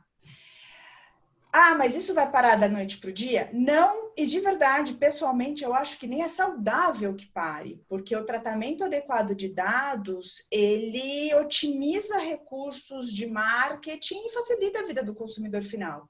O que eu acredito que vai acontecer, que deva acontecer, é uma conscientização do que está sendo feito. Né? Ao invés da moça da farmácia virar para você e falar, olha, eu estou pegando esse CPF para dar um desconto, na verdade, eu estou pegando esse CPF para te dar um desconto e para otimizar aí a nossa rede de vendas, o teu perfil de consumo e por aí vai, né? Lembrando que a LGPD, ela não impede necessariamente que você faça esse tipo de tratamento de dados. O que ela te pede é avise, solicite o consentimento. E tendo isso, e tendo aí uma caixinha fechada, chamo até os meus colegas para opinar, não me parece que a gente teria aí, obviamente, problemas insanáveis. Ainda sobre o consentimento, Vanessa e demais, né? Tem algumas perguntas aqui. Aqui, Vanderlei, como eu atendo a solicitação do titular do dado? Tem mais aqui uma bem interessante do Elcio. Deixa eu achar aqui a pergunta do Elcio. Aliás, um abraço para o Elcio. A autorização para o tratamento de dados pode ser expressamente irrevogável? Não. E tem mais uma aqui, ó, mais uma interessante do João Pessoa. Quando o usuário solicita a exclusão dos seus dados, qual a melhor maneira para eu receber essa solicitação? E-mail, documento físico, assinado, etc. Para que eu possa resguardar minha empresa que dados vazados daquele usuário em data posterior à solicitação não foram efetuados por nós, empresa. Tá. Você me permite alguns comentários, Maurício? Consentimento. Eu não posso dar uma autorização irrevogável para tratamento de um dado meu que é indisponível pela nossa Constituição. Então, assim, a própria sistemática do ordenamento jurídico, você já encontraria uma barreira. Se a gente passasse pela Constituição e conseguisse validar, na própria lei, eu tenho ali, por interpretação, argumentos fartos para dizer que a autorização ela nunca pode ser irrevogável, porque veja, se eu mudo a destinação daquele dado, e isso pode acontecer, e lembrando que o consentimento ele tem que ser dado atrelado à destinação, ou seja, eu estou coletando seus dados na farmácia para te dar desconto, se eu fizer coisa diferente eu não posso mais usar. De repente, se eu tiver a destinação, eu não tenho simplesmente mais uma autorização, né? Agora, como a Ludmila colocou muito bem, quando ela falou de consentimento e daquilo que não está sujeito a consentimento, a legislação ela traz hipóteses em que você pode armazenar e utilizar dados independente do consentimento do proprietário. Um exemplo, eu vou mover uma ação judicial, né? Para resguardar os meus direitos, eu não estou falando nem de legítimo interesse, que é algo que aí a gente também, né, Jennifer, tivemos uma discussão muito acirrada sobre o que seria isso recentemente para um determinado cliente. Então, veja, a coisa tem que ser lida com esse olhar, né? O consentimento ele não é irrevogável. Qual que era a outra pergunta, Maurício? Não, acho que você respondeu todas. Né? Então tá bom. Eu agrupei. E aí, falando de vazamento, tem algumas interessantes também sobre vazamento de dados. Né? Então, aqui tem a pergunta da Fernanda. Poderia informar o que deve ser feito nas primeiras 24 horas no caso de vazamento de dados? E aí tem mais 3 perguntas sobre vazamento de dados. Eu vou ler todas para a gente responder de um grupo, apesar das... cadê a pergunta da... Bom, se quiser ir respondendo aí, perdi a pergunta aqui que eu ia fazer agora, mas... o Luiz aqui também. A lei aplicável ao governo, por exemplo, vazamento de dados das declarações, como nos proteger? Muito, muito boa pergunta também. E aqui tem mais uma pergunta do João sobre vazamento de dados. Não, peraí. Essas perguntas essa questão, a lei é aplicável, a lei não distingue a quem é aplicável a todos, seja até eu brinco, desde o vendedor de cachorro-quente da esquina, que tem aquela cadernetinha dele que dá dos clientes dele, até altas corporações e o governo. Então, ela não distingue quem está sujeito a ela, não. Todos estão sujeitos a ela. Então, o governo também. Agora, como se proteger? A gente pode buscar, se proteger é complicado, a gente pode buscar um ressarcimento por um dano causado com aquele dado divulgado. Então, se o governo tem declaração de pessoa física e eu conseguir comprovar, eu posso buscar um ressarcimento por essa divulgação. Agora, é difícil, complicado, que você não tem muito o que eu fazer para me resguardar. Então, mas ela se aplica, sim, a todos, não tem distinção de quem está sujeito a ela, não. Isso Aí vem a pergunta da Mônica sobre o vazamento, olha. A lei, apesar das sanções aplicáveis para as empresas vigorar a partir de agosto de 2021, o titular que tiver seus dados vazados poderá buscar alguma indenização? Já fica essa também, Vanessa, para você. Tá. Vamos lá. Só um passo antes, né? Que a gente não mencionou de propósito a Agência Nacional com profundidade, porque ela não está estruturada. Então, quando a gente fala de providências para comunicação de vazamento de dados, e aí olhando para a quem questionou como alguém que é controlador. O artigo 48 da lei, o que ele fala? O controlador deverá comunicar à autoridade nacional e o titular a ocorrência de incidente de segurança que possa acarretar risco ou dano relevante ao titular. No parágrafo 1º, ele diz o seguinte: a comunicação será feita em prazo razoável, conforme definido pela autoridade nacional. Então, eu estava lendo as perguntas, tem até uma que fala, o que eu faço nas primeiras 24 horas? Várias coisas. Primeiro, estancar o problema, né? Não deixar, se é uma breach de, sei lá, invasão, ou algo que o valha, né? Uma quebra de invasão, ou algo que o valha, é estancar o vazamento, né? Consertar lá, como o encanador faz. Num segundo momento, é apurar o que vazou efetivamente, né? E a partir daí, como a lei ela é geral no tocante a prazo, lá no artigo 48, com base nas tuas políticas, com base naquilo que foi estruturado com o DPO, no data mapping, etc., tomar as medidas que as tuas políticas exigem para que sejam tomadas nessa situação. É importante, pessoal, a gente falar também, que eu acho que foi a Juliana que falou, na política é saudável que constem também o que vai ser feito caso haja um vazamento, tá? E eu dou um exemplo prático para vocês. Semana passada eu recebi um e-mail de um colega, um parceiro nosso, informando que havia tido um vazamento de dados e que o meu e-mail, o meu endereço de e-mail tinha sido dado acesso para um hacker, né? No e-mail que ele me mandou em menos de 24 horas, pedindo para desconsiderar a mensagem inicial, que ela tinha um troll, né? Ele explica, fique tranquila, que ele só teve acesso ao teu endereço de e-mail sem comprometimento de nenhuma informação pessoal sua a que nós temos acesso. Então, esse foi um jeito, foi por e-mail, foi um jeito deles nos avisarem, tá? Então, falando das 24 horas, esse é o ponto. Falando do prazo, tá lá no artigo 48, que é a Agência Nacional de Proteção de Dados que vai ter esse papel. Então, assim, a gente está um pouco no escuro, né? A recomendação, se ela entrar em vigor sexta-feira ou se ela entrar em vigor no fim do mês, aconteceu, tome as medidas da forma mais rápida possível, mas sem, no português bem claro, né? Sem aí atitudes de sobressalto. Pensem, bola no chão, para depois a emenda não ficar pior do que o soneto, né? Porque isso é, de fato, muito complicado. Vai lá, Juliana.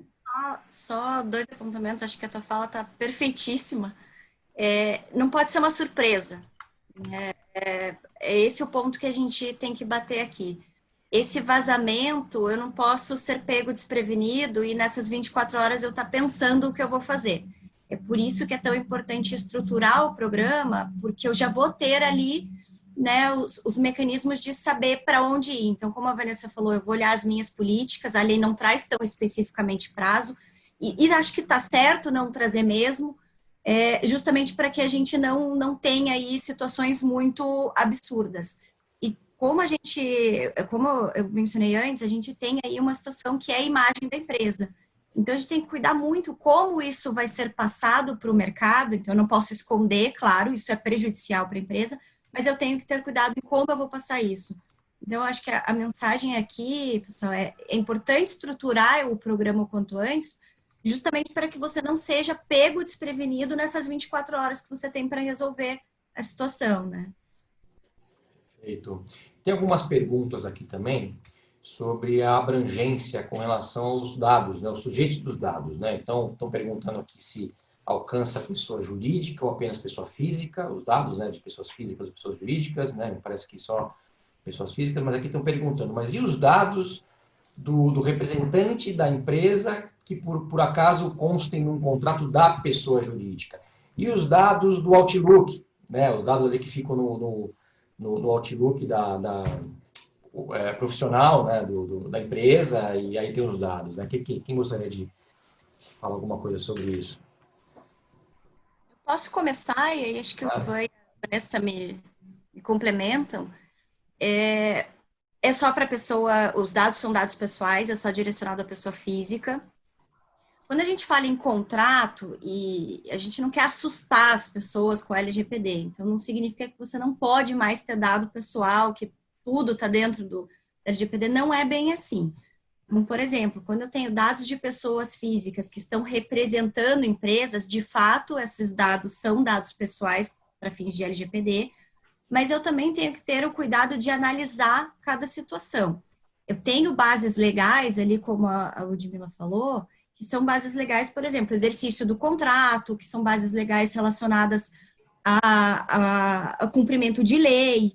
Então, muitas vezes esses dados eu vou ter outras bases legais para a utilização deles, e não necessariamente que eu precise ter um consentimento para utilizar. Quando a gente está falando de relação contratual, em geral, eu preciso ter esses dados. Se eu não tiver o dado da representação, eu não consigo assinar o contrato. Então, ele entra em outras bases legais. O cuidado que a gente tem que ter é justamente esse, é saber de onde está vindo o dado para que a gente possa definir a base legal adequada e se ele pode ser utilizado ou não. Essa questão, por exemplo, o dado do Outlook e tal, ali eu posso usar aquele dado do Outlook, via de regra eu tenho muitas vezes só o e-mail ou o nome da pessoa, mas é para aquela relação da minha empresa com ele para tratar e-mails profissionais, estritamente nisso, no serviço que eu presto, que eu contratei em relação com ele. Eu não posso agora, o fato de eu ter o e-mail dele no meu Outlook, eu começar a fazer merchandising, começar a mandar outras coisas que não da minha atividade operacional com ele. Então, está sendo aquilo. Porque eu não tenho o consentimento dele para fazer outras coisas com aquele endereço de e-mail. Então, tem que se restringir a isso. Claro, ali falta, teoricamente, o que acontece? O fato de ele mandar e-mail para mim, perguntando de um trabalho, é um consentimento meio que não dos mais fortes, mas é um consentimento, aquela relação contratual com ele.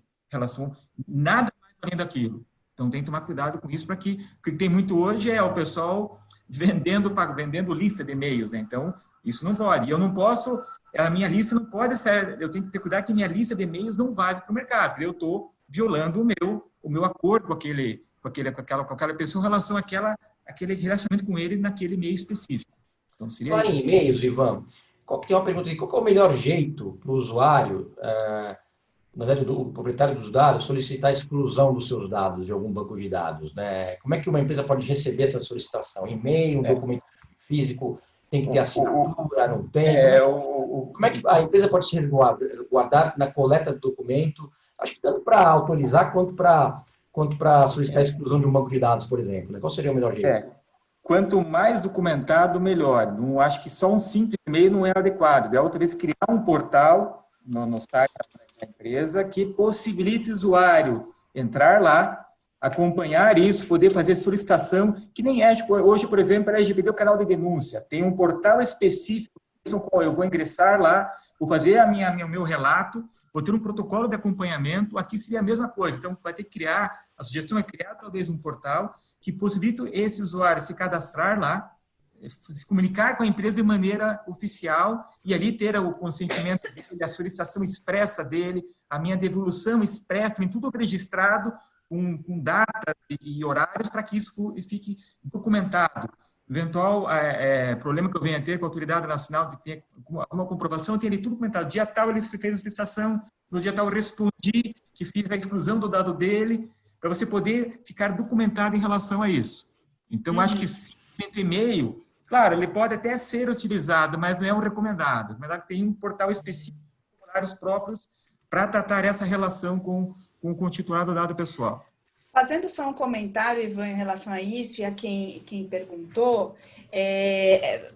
veja, a autorização, ela é, até o presente momento, né, pelo que a gente tem interpretado nos nossos grupos de estudo e falando com colegas, é um ato solene. Então, assim, não se presume autorização. Claro, se um cliente, por meio de uma pessoa física, me manda uma demanda, e nessa demanda tem ali o e-mail dele, se espera que eu use esse e-mail para responder, né? Então, isso é razoável, né? Agora, no tocante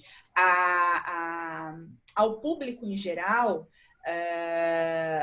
isso tem que ser oficializado e solenizado, né? Uma outra perna dessa pergunta é quando o detentor daqueles dados pede para que eles sejam excluídos, né? O ideal seria que fosse feita aí uma formalização, enfim, para que você pudesse ter isto devidamente documentado. Só que, o que é importante a gente ter em mente? Como a lei está do lado do detentor do dado, a simples indicação, a simples menção de que ele eventualmente estaria desconfortável com aquele approach, né, com aquele assessment, é melhor a gente excluir, é melhor aquele dado ser segregado ali numa caixinha de dados a serem olhados com cautela. Um exemplo que eu dou para vocês é, hoje quando a gente recebe e-mail marketing, nos nossos e-mails, né, corporativos, etc., muitos casos você tem lá, clique aqui para não receber mais. Isso é um jeito de falar, exclua os meus dados da sua base, tá? Geralmente vem uma resposta dizendo, ok, dados excluídos com sucesso, tá? E a gente recomenda que isso seja feito. Para aquele que tem o dado excluído, para tomar alguma medida, é bom que ele guarde esse dado, esse e-mail, perdão. E para aquele que excluiu, que também ele faça aí a comprovação que muito provavelmente vai ser objeto de escrutínio da autoridade, porque a gente tem um relatório aí na legislação que a gente precisa entregar, né, como controlador de dados, para que seja verificado que houve aí a observância da legislação, tá? Então, é só esse comentário. E uma última coisa. O Ivan colocou uma questão muito importante. A LGPD não se aplica só a dado que circula em ambiente eletrônico, e-mail, etc. Ela se aplica a dado físico. E nesta medida, para eliminar dado físico, talvez, por incrível que pareça, né, o fluxo de informação seja um pouquinho mais complicado, né? Enfim. Então, só para deixar essa cereja aí de que temos de olhar para o mundo físico também, tá? Certo. Tem só mais uma rodada aqui de perguntas, na verdade um tema aqui que está tendo muita pergunta aqui com relação à vigência de novo, né? Então, a aplicabilidade, né? Então, aqui tem uma pergunta, por exemplo, do Flávio, aqui. Na opinião de vocês, qual o grau de efetividade e aplicabilidade da lei sem a Agência Nacional de Proteção de Dados, né? Então, faz sentido a LGPD entrar em vigor? Parece mais uma jabuticaba brasileira. A lei estabelece inúmeras obrigações genéricas que deveriam ser detalhadas por uma autoridade que, na prática, não existe quando dá entrada em vigor da lei. E aí, da Luciana, também uma pergunta aqui. Cadê a pergunta da Luciana? Como vocês veem a votação da MP pela não prorrogação da LGPD para o próximo ano? O início da vigência na próxima semana seria adequada para garantir a aplicação da lei, mesmo sem a agência nacional? Quer dizer, né, qual que é a força de uma norma sem sanção? Né? Marina, quer comentar alguma coisa sobre isso? Eu quero, Maurício. Vou deixar a parte da MP com o Ivan, até porque foi o início da explanação dele, mas falando especificamente de autoridade nacional, o que eu sinto e senti dessas perguntas é que a gente está muito preso a esse conceito de, autoridade é sinônimo de punição. Vejam, as punições, elas podem advir de outros órgãos. As punições que estão previstas ali nas leis, são aplicáveis exclusivamente pela autoridade, mas existem uma série, né, de organismos que também fiscalizam infrações que podem ser os emissores dessas penalidades. Então, eu não me prenderia, eu enquanto empresa, operador, encarregado, a essa vigência da autoridade. Ela virá. É um futuro próximo, eles realmente, ao que me parece, estão ainda tentando se organizar em termos de dinâmica de funcionalidade governamental, mas eu não deixaria de começar uma implementação a plenos pulmões, a todo vapor, condicionando isso à autoridade nacional, tá? De fato, ela será responsável pela aplicação das penalidades da lei? Sim, mas existem aí uma série, inclusive outras leis que não tratam especificamente de dados pessoais, mas uma série de outros organismos que podem sim aplicar punições tão severas quanto a ANDP. Maurício, até se você me permite, a gente fez um outro evento, né, na semana passada que a gente comentou exatamente isso. A premissa de que a lei não vai entrar em vigor agora, ou de que a NPD não existe, ela parece uma premissa arriscada, porque a gente já vinha tendo uma série de decisões, sem nenhuma das duas, que vinham penalizando as empresas, né, com base em outros diplomas legais. Então, parece que é uma premissa fraca, né? Tá. Maurício, deixa eu só então esclarecer essa questão da vigência. Então, o que tem hoje em cima da mesa? Tem uma lei lá, 13.709, que é a lei da LGPD, tem uma 14.010, que prorrogou o início das sanções para 1º de agosto de 2021, então isso já é certo, sanções com base na LGPD só se aplica a partir de 1º de agosto de 2021, tá? Agora, com relação à vigência, a lei da LGPD previu um início de vigência a partir da semana que vem, 14 de agosto. Contudo, tem a MP, a 959, que posterga a vigência, e essa MP está vigente ainda, então a vigência da lei só vai iniciar, de acordo com a MP, em 3 de maio de 2021. Agora, claro, se essa MP até o final de agosto não for convertida em lei, aí a vigência da lei vai se aplicar a partir daquela data em diante. Então, isso que está em cima da mesa hoje. O que tem sinalizado sobre esse MP? Tem um parecer que saiu ontem, um parecer preliminar do plenário, no qual ele não concorda com a vigência iniciar em maio de 2022 do ano que vem. Ele quer que essa questão já entre em vigência. E até ele fala no parecer que, já que a sanção já está definida que vai iniciar somente a partir de agosto de 2021, não tem por que postergar o início de vigência da lei. Então, é isso que está em cima da mesa hoje. Então, a vigência dele hoje, por enquanto, é só a partir de maio de 2021. Podendo, no final do mês, entrar em imediata vigência.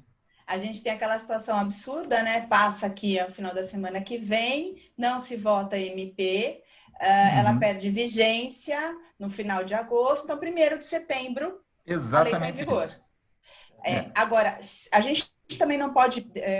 Quanto à pergunta sobre a tramitação, né, da MP e a postergação do início da entrada em vigor, a gente também tem que olhar a questão, e não é esse o nosso objetivo aqui, mas pelo viés político, né? A gente já tem aí um problema de segurança jurídica, jogar um pouco mais para frente, ficar empurrando a entrada em vigor da legislação, por mais que não vá ser fácil se ela entrar em vigor do jeito que ela está, sem a Autoridade Nacional de Proteção de Dados, aí corroborando uma pergunta que foi feita, que mencionava a jabuticaba brasileira, talvez o risco para o Brasil, reputacional para o Brasil, seja pior. Então, ela vai entrar meio barro, meio tijolo? Vai. mas é melhor que ela entre e a gente vá consertando o avião em voo do que a gente jogar um pouco mais para frente naquele ímpeto do ter o excelente ao invés de ter o bom. Tá certo, legal, pessoal. Bom, a gente está com o tempo já estourado, não é? A gente ainda tem algumas perguntas. Eu vejo que algumas perguntas se relacionam à proteção de crédito, à questão de consumidor. Amanhã a gente vai ter, né, um painel aí sobre proteção do consumidor. Tem algumas perguntas ainda sobre RH, questões relacionadas à direito do trabalho. Amanhã a gente vai ter também um painel de direito do trabalho. Então, aí as pessoas que fizeram essas perguntas, obviamente, estão convidadas a participar. A gente vai tentar endereçar essas respostas. Outras que a gente não tenha respondido, como eu disse no início, poderemos responder posteriormente, ou a pessoa pode nos procurar. A gente vai colocar agora aqui os nossos dados de contato. E tem uma pergunta aqui do Fernando Gaia, o ilustre Fernando Gaia aqui, que gostaria de fazer uma pergunta, e depois a gente já passa a palavra para ele aí, para depois fazer a pergunta e depois já encerrar o evento, e já fica aqui desde já os meus agradecimentos aos colegas e a todo o público. Eu deixei a pergunta para o final, justamente para aproveitar e, antes de fazê-la, agradecer aos meus colegas que cuidaram da apresentação. A apresentação estava ótima, aprendi muito ouvindo vocês. Agradecer o comparecimento aí da nossa audiência, que nos prestigiou, e deixar uma perguntinha no ar aí para vocês, que diz respeito à proteção daquilo que eu chamo, não sei se impropriamente, de dados culturais, de informações culturais, ou seja, os livros que eu leio, os filmes que eu assisto, as músicas que eu ouço através de serviços de streaming, através de compra física ou não, no caso dos livros. Vocês veem essa proteção sendo dada ou no artigo genérico, né, dos dados pessoais, ou no artigo na temática específica dos dados sensíveis, como havendo essa proteção, havendo necessidade do consentimento daquele que monta o playlist ou daquele que compra os livros ou que assiste os filmes, para que essas informações sejam divulgadas? Como é que vocês veem essa questão?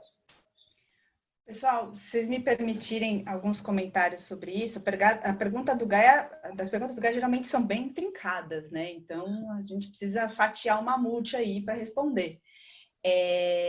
Vamos lá. A lei, ela traz o conceito de dado pessoal e de dado pessoal sensível, né? A rigor, tudo aquilo, e aí peço ajuda da Ludmila, enfim, da Marina, que estão dedicadas ao estudo disso. Tudo aquilo que for da tua esfera pessoal, de informações que toquem no teu direito à intimidade, à privacidade, etc., em tese, perfil de compra, em tese, está protegido. Você mencionou dados culturais, mas eu poderia ter, enfim, um outro perfil aí que eu não quero revelado. Sou uma assídua frequentadora aí de marketplaces relacionados a mangá, né, por hipótese. Não quero que ninguém saiba, porque isso deporia contra a minha moral, digamos assim, né? Eu confesso que eu pensei numa coisa pior e achei melhor segurar. Achei que você ia falar sertanejo universitário. Não, eu ia falar pior ainda. Então, a mensagem é essa. Se esses analisando a lei, sim, são dados pessoais. Só que tem um detalhe. Se a coleta desses dados e o manuseio desses dados servir para fins de traçar posição filosófica, política, partidária, etc., isso é dado pessoal sensível. Então, a coisa, ela degringola um pouco mais, que é o que está no artigo... Desculpe te interromper, mas você entende como sendo taxativa, números clausos, a lista dos dados pessoais sensíveis, ou é uma lista que está aberta para a inclusão de outros? É principiológico. Na minha opinião, aquilo ali é principiológico. Basicamente como funciona ali os deveres do administrador na lei das SAs. Aquilo ali é principiológico. Ele vai se amoldando na medida em que a sociedade evolui. Não teria nem como a gente fechar, porque a gente não sabe que tipo de dado vai ser coletado, como, quando e por quê. Então, assim, qualquer coisa que possa, de alguma maneira, te taguear, né, te carimbar com uma determinada postura filosófica, né? Estou pegando filosófico porque é isso que está no artigo 5º, tá? Lá da legislação. É artigo 5º, Ju? Não, acho que é isso mesmo. Você teria um dado pessoal sensível.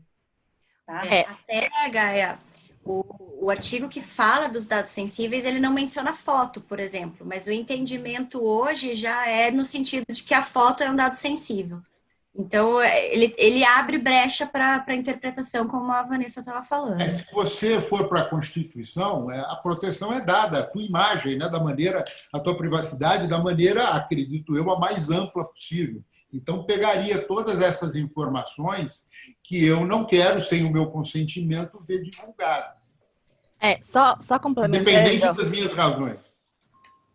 Só complementando, Gaia, você acabou tocando num ponto muito sensível, que acho que valeria um webinar inteiro depois, que é a monetização de dados. Então, quando você fala ali dos serviços de streaming, isso existe como se fosse um serviço de inteligência por trás de todas essas coletas, para que se traça um perfil, para que se ofereça produtos mais atrativos, para aquele nicho de pessoas. Então, existe todo um outro ecossistema, né? Quando a gente fala de monetização de dados, ele está intimamente ligado com as obrigações da LGPD. Inclusive, há quem diga que foi um dos últimos gatilhos, a cereja do bolo, foi justamente essa disparada de monetização de dados que a gente teve aí nos últimos anos em razão Afinal, a gente está falando de algoritmo, né, Marina? Exatamente. Então, quando você abre ali o Netflix e o Netflix fala, olha, recomendo tais e tais filmes, não é sem querer, né? Ele fez uma série de cruzamentos de dados com o algoritmo do seu perfil para que ele pudesse te oferecer aquele produto. E assim, uma série de outros produtos que são nos oferecidos, né? Então, acabou esbarrando num tema que, enfim, tem uma série de outras questões e impactos, mas ele realmente precisa observar, sim, a LGPD, especialmente quando são dados sensíveis. Então, quando você entra em algum desses serviços ou em algum desses marketplaces e dá aquele aceite naqueles termos e condições, possivelmente você está dando consentimento para que seja feito esse rastreamento. É óbvio que algumas outras implicações sobre o consentimento têm que ser levadas em consideração, mas fica aí também a reflexão para os nossos participantes do consentimento que nós estamos dando inconscientemente. Então, eu acho que essa questão esbarra muito nessa questão do limite.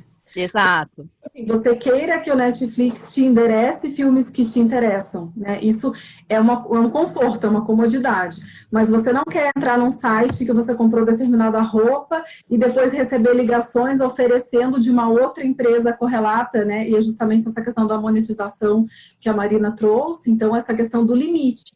E também das informações que são essenciais. Então, eu fiz, por exemplo, uma compra em um site, eu precisava repassar determinadas informações, dados. Então, dados bancários para realização de pagamento, endereço, enfim. Agora, essa outra situação, né, o perfil, então, sei lá, da compra, o perfil de roupa que eu faço, que é uma questão muito pessoal, ela não é necessária para aquela compra. Então, ela já está sendo utilizada de uma forma incorreta. E aí, independentemente do consentimento, essa utilização que extrapola, ela não tem legitimidade. Eu imagino que né, nesse sentido. Aí, só fazer um comentário para fechar, a gente tem falado muito, né, pela perspectiva da pessoa que detém o dado pessoal, para ser redundante, mas, assim, um recado que a gente gostaria de dar para os nossos ouvintes aqui é o seguinte: veja, não devemos aí demonizar a Lei Geral de Proteção de Dados nem para um lado nem para o outro.